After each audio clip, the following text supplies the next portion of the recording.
मैंने तुम दोनों को बोला था ना कि गांव में इस तरह के गंवार होते हैं, तो इसके साथ ना सेल्फी खींच लो और अपने शहर वाले दोस्तों को दिखाना, बड़ा इंप्रेशन जमेगा। चल फोटो खिंचा। सही कहा मम्मी आपने। इसने ये क्या पहना हुआ है? लुंगी धोती जो भी है ये प्रॉपर गवार लग रहा है। परफेक्ट डेफिनेशन ऑफ गवार। सही कह रही है बेटा तू। गवार कौन है या नहीं है ये आपको पता नहीं है शायद, और आप जो कुछ भी कह रहे हैं वो शायद अपमानजनक बात है, तो किसी का आप इस तरीके से मजाक नहीं बना सकते हैं।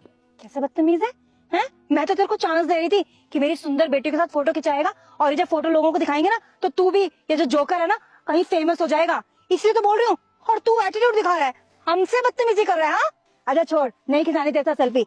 एक काम कर, ये एड्रेस बता। ये एड्रेस अरे मम्मा आप किस गवार से एड्रेस पूछ रहे हो? आप इस गवार को तो इंग्लिश भी नहीं आती होगी। एक काम करो हिंदी में पूछो इससे। सही कह रही है बेटा, मैं तो बिल्कुल भूल ही गई। अच्छा जो इस गांव का सबसे अमीर आदमी है ना, मंडल इंडस्ट्रीज का मालिक, उससे मैं अपनी बेटी का रिश्ता करने आई हूँ, उसी का एड्रेस बता दे। बहुत अमीर है मैंने सुना है। वरना हम तो इस सड़े से गाँव में आते भी नहीं जहाँ पर इतनी बदबू आ रही है ना मामा? हाँ सच्ची में, हम तो इस साड़े से गाँव में कभी भी नहीं आते।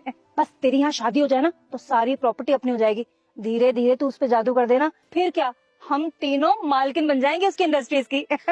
हाँ मम्मा, मैं ऐसा जादू चलाऊंगी ना पूरी इंडस्ट्री की मालकिन मैं ही बन जाऊंगी। आप देखते जाना बस। और आपको तो पता ही मैं कितनी सुंदर हूँ, मुझे देखते रिश्ते के लिए हाँ कर देगा वो। और मम्मा सिर्फ आपके बोलने के बाद मैं ये सूट पहन कर आई हूँ, उसके प्रॉपर्टी के लिए भी एकदम संस्कारी बनके, वरना मेरा असली रूप तो सिर्फ आपको ही पता है। शाबाश बेटा शाबाश। मुझे आप जैसे लोगों से बहस नहीं करनी है, आप चाह सकते हैं, चाहिए सीधा रास्ता है।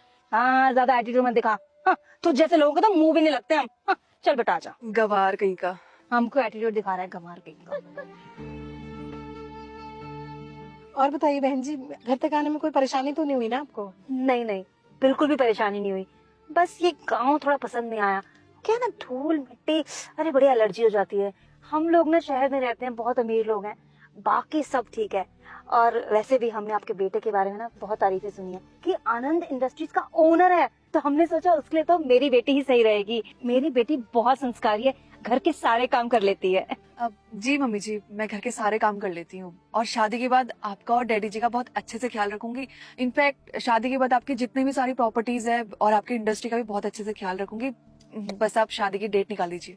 अरे बेटा शादी की डेट की क्या बात है, तू है ही इतनी अच्छी, ये तो बोलेंगे आज ही शादी कर लेते हैं। लेकिन हम तो कुंडली में बिलीव करते हैं ना, तो आप कुंडली मंगा लीजिए, कुंडली मिला लेते हैं। ठीक है, मैं अभी बेटी की कुंडली मंगवा लेती हूँ।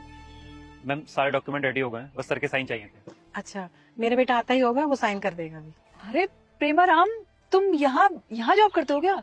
हाँ, मैं आनंद सर के पास जॉब करता हूँ। वाह, ये तो बहुत अच्छी बात है। बेटा तुम जानती हो इसे? हाँ मामा, मेरा स्कूल फ्रेंड है ये। ओह स्कूल फ्रेंड, तो अब तुम्हारा स्कूल फ्रेंड भी तुम्हारे अंडर काम करेगा। तुम आनंद इंडस्ट्रीज की मालकिन जो बनने वाली हो। हाँ मम्मा, ये तो है।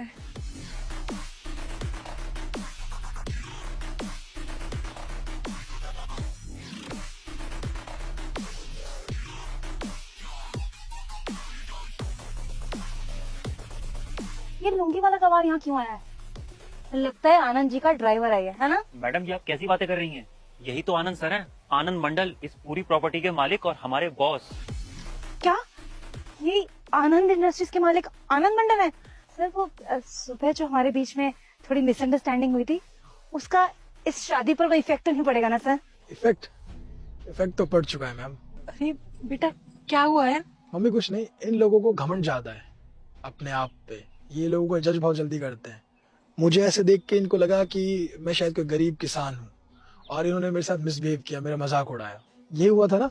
अरे सर आप समझ नहीं रहे, वो तो मेरी दोनों बेटियां कुछ मजाक करने के मूड में थी तो मजाक कर लिया। वैसे मेरी बेटी बहुत संस्कारी है। अच्छा मजाक? तो आपके शहर में लोगों के साथ ऐसे मजाक करते हैं? बताइए, इस तरीके से मजाक करते हैं? अब आप चुप क्यों हैं? आपके पास इसका जवाब नहीं है। क्यों? क्योंकि आप लोग लालची हैं। यहाँ पे आप रिश्ता करने नहीं आए थे, यहाँ पे आप डील करने आए थे। किस चीज का डील? हम ही पैसों का डील करने आए थे। इनको ये लगा था कि इकलौता बेटा है, इतनी प्रॉपर्टी है, तुरंत रिश्ते के लिए हाँ भर देंगे, शादी हो जाएगी, हर प्रॉपर्टी पे इनका हक हो जाएगा। और तुमने क्या कहा था कि शादी करके तुरंत जोरू का गुलाम बना लेंगे, सारी मालकिन बन जाओगे। तुम्हारी मम्मी ने तुम्हें यही संस्कार दिया है? अगर तुम मेहनत करती, खुद के पैरों पे खड़ी होती, तो तुम्हें ये सब सोचना नहीं पड़ता, किसी पे डिपेंड नहीं होती, खुद पे डिपेंड रहती, खुद के लिए काम करती। लेकिन क्यों आज ये सब तुम क्यों हो?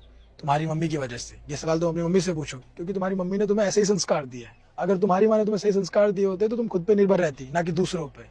ये सारी गलती तुम्हारे साथ साथ तुम्हारी माँ की भी है। और तुम छोटी हो अभी, अगर तुम चाहती हो तुम अपनी माँ जैसा बनो तो प्लीज मत बनना, क्योंकि तुम्हारी माँ मतलबी है। तुम्हारी मम्मी को नहीं पता कि किसी से कैसे बात की जाती है, और तुम दोनों जो बदतमीज हो अपनी माँ की वजह से। और हाँ मैम, आपने क्या कहा था, गरीब किसान अनपढ़, पता नहीं क्या क्या बातें कही थी आपने, और उसी गरीब किसान के आप घर पे रिश्ता लेके आए हैं। अभी आप बदल कैसे गए? अभी आप मुझे देख के नहीं बदले, आप पैसों को देख के बदले। आप लोगों को जज करते हैं उनके कपड़ों से। आपने अच्छे कपड़े जरूर पहने हैं, लेकिन आप अच्छे हैं ये जरूरी नहीं है। आपकी सोच बहुत गिरी हुई है। आपकी जो हरकत है वो तो क्या ही बताऊं मैं आप लोगों को, आपको अच्छे से पता है। इसलिए कभी भी किसी से भी आप बात करें तो अच्छे से बात कीजिए, ना कि बदतमीजी करके। और किसान छोटा नहीं होता, किसान बहुत मेहनत करता है हमारे लिए, हम सब के लिए। वो चाहे तो कोई दूसरी जॉब भी कर सकता है, लेकिन वो किसान क्यों बनता है? क्योंकि उसको वही आता है और वही करना चाहता है, क्योंकि उसके पूर्वज भी किसान ही थे। लेकिन आप जैसे लोग 2-4 रुपए पैसे कमाते हैं और शहर चले जाते हैं और अपने आप को अमीर समझते हैं, लेकिन आप लोग असल में अमीर नहीं है, आप लोग गरीब है अपनी सोच से। तो उसको सुधारिए। और आपकी बेटी ने एक चीज कही थी कि आज जो कपड़े पहन के आई है, संस्कारी बन के आई है रिश्ते के लिए। तो आप लोगों को आपकी नॉलेज के लिए बता दूं, संस्कार कपड़ों से नहीं आते हैं, संस्कार आपके व्यवहार की वजह से आते हैं। और आपका व्यवहार बहुत खराब है, तो संस्कार तो दूर दूर तक आप में है नहीं। और रही बात रिश्ते की, वो तो कैंसिल, सॉरी रिश्ता हुआ ही नहीं था, तो कैंसिल तो क्या होगा। पूरा दरवाजा अपनी गाड़ी उठाइए और निकलिए, चलिए गेट आउट। बेटा प्लीज गेट आउट। इन लोगों को भाग रास्ता दिखाओ, चलो, दोबारा दिखने नहीं चाहिए यहाँ पे। Get out. और हाँ, दोबारा कभी किसी के साथ मिसबिहेव मत करना, निकलो, गेट आउट। चलिए निकलिए।